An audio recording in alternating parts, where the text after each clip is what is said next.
नहमदुहु व नुसल्ली अला रसूलिहिल करीम अम्मा बाद फ़अऊज़ु बिल्लाहि मिनश्शैतानिर रजीम बिस्मिल्लाहिर्रहमानिर रहीम। अस्सलामु अलैकुम ख़वातीनो हज़रात। सीरतुन नबी किताब से नबी पाक सल्लल्लाहु अलैहि वसल्लम की ज़िंदगी के औराक लेकर आप सबके सामने हाज़िर खिदमत हूँ।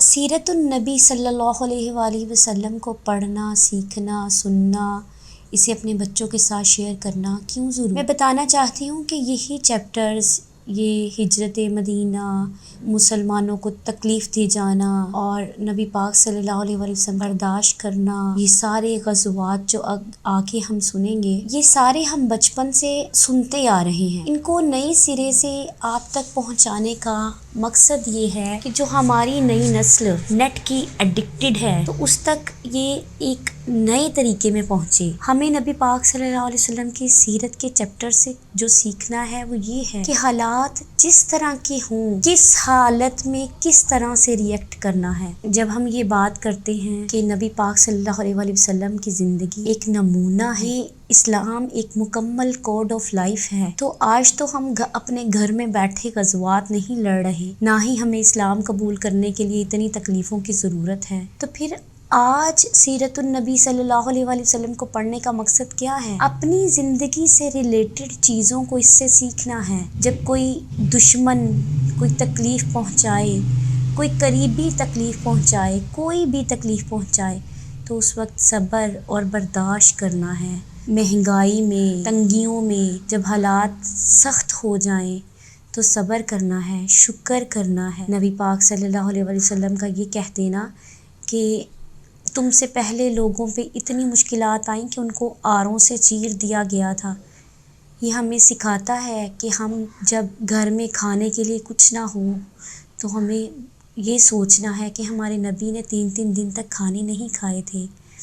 फिर उसके बाद घर में आसपास का माहौल तंग हो जाए तो आप सोचें कि इस पे भी अजर व सवाब है। लोगों के सख्त रवैयों को बर्दाश्त करने पर भी नेकी मिलती है, दूसरों के तंग करने पर भी सवाब है, उनको बर्दाश्त करने में भी अल्लाह की रज़ा जानिए। सीरत नबी के इन चैप्टर्स को थोड़ा सा इस तरीके से सीखें आप। अल्लाह हम सबको हदायत दे और अमल की तौफीक अता फरमाए। बैत उक़बा सानिया 12 नबवी के वाक़ियात को लेकर मैं आपके सामने हाज़िर खिदमत हूँ। मेरे साथ बंधे रहने के लिए मेरे चैनल को सब्सक्राइब करना मत भूलें। जैसा कि मैंने पिछले लेक्चर में बैत उक़बा ओला 11 नबवी का जिक्र किया, अब बैत उक़बा सानिया 12 नबवी। अगले साल 72 शख्स हज के ज़माना में आए और अपने साथियों से जो बुत परस्त थे छुपकर बामुकामे मना आ हज़रत सल्लल्लाहु अलैहि वसल्लम के हाथ पर बैत की। और इस मौका पर हज़रत अब्बास रज़ी अल्लाह ताला अन्हा भी, जो इस वक्त तक इस्लाम नहीं लाए थे, आ हज़रत के साथ थे, उन्होंने अंसार से खिताब करके कहा, मोहम्मद सल्लल्लाहु अलैहि वसल्लम अपने ख़ानदान में मुअज़्ज़ज़ और मोहतरम है, दुश्मनों के मुकाबले में हम हमेशा इनके सीना सपर रहे। अब वो तुम्हारे पास जाना चाहते हैं, अगर मरते दम तक इनका साथ दे सको तो बेहतर, वरना अभी से जवाब दे दो। हज़रत बरा रज़ी अल्लाह ताला अन्हा ने आ हज़रत सल्लल्लाहु अलैहि वसल्लम की तरफ खिताब करके कहा, हम लोग तलवारों की गोद में पले हैं। वो इस कदर कह पाए थे कि अबुल हैशम ने बात काट कर कहा, या रसूल अल्लाह, हमारे यहूद से ताल्लुकात हैं, बैत के बाद ये ताल्लुकात टूट जाएंगे। ऐसा ना हो कि जब आपको कुव्वत और इक़्तिदार हासिल हो जाए तो आप हमको छोड़कर अपने वतन चले जाएं। आप सल्लल्लाहु अलैहि वसल्लम ने मुस्कुराकर फरमाया, नहीं, तुम्हारा खून मेरा खून है, तुम मेरे हो और मैं तुम्हारा हूँ। आपने इस गिरोह में से 12 शख्स नकीब इंतखाब किए, जिनके नाम खुद अंसार ने पेश किए थे। इनमें 9 खुज़रज के और 3 औस के थे और इनके नाम हस्बे रवायत इब्ने साद हस्बे ज़ैल हैं। हज़रत सल्लल्लाहु अलैहि वसल्लम ने जिन बातों पर अंसार से बैत ली थी, ये शिर्क, चोरी, जना, कत्ल औलाद और इफ्तरा के मुर्तकिब ना होंगे, और रसूल अल्लाह सल्लल्लाहु अलैहि वसल्लम इनसे जो अच्छी बात कहेंगे इससे सरताबी ना करेंगे। जब अंसार बैत कर रहे थे तो साद बिन ज़रारा रज़ी अल्लाह ताला अन्हा ने खड़े होकर कहा, भाइयों, ये भी खबर है कि किस चीज़ पर बैत कर रहे हो? ये अरबो अजम और जिन्नो इनसे ऐलाने जंग है? सबने कहा, हाँ, हम इसी पर बैत कर रहे हैं। 12 शख्स जो नकीब इंतखाब किए गए रईसुल कबाइल थे, इनका इस्लाम कबूल करना, तमाम अंसार का इस्लाम कबूल करना था। सुबह को इस बैत की उड़ती सी खबर फैली। कुरैश अंसार के पास आए और शिकायत की, अंसार के साथ जो बुत परस्त थे, इनको इस बैत की खबर ना हुई। उन्होंने